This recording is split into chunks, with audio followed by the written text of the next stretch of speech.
রাসূল বলেছেন মসজিদে বসা থাকবা, তোমার জন্য ফেরেশতারা তোমার সাথী হয়ে তোমার জন্য দোয়া করবে।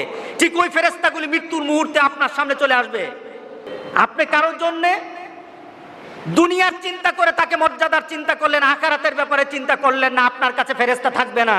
তখন কি হবে?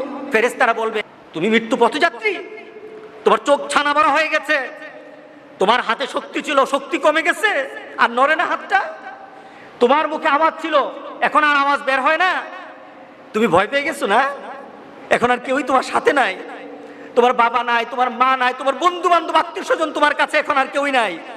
ভয় পেও না, দুনিয়াতে নামাজে যেতা, দুনিয়াতে ভালো কাজ করতা, দুনিয়াতে যখন তুমি তাসবিহ তাহলিল জপতা, কুরআন তেলাওয়াত করতা, তখন কিন্তু আমরা তোমার পাশে বসে থাকতাম, তুমি দেখতা না।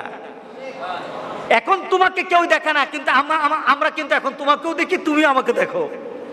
মৃত্যু পথযাত্রী ব্যক্তি তখন ফেরেশতাকে দেখে, কিন্তু এর আগে কেউ ফেরেশতাকে দেখে না। তখন ফেরেশতা বলতে থাকে কেউই কিন্তু তোমার সাথে এখন আর নাই, আমরা আছি তোমার সাথে।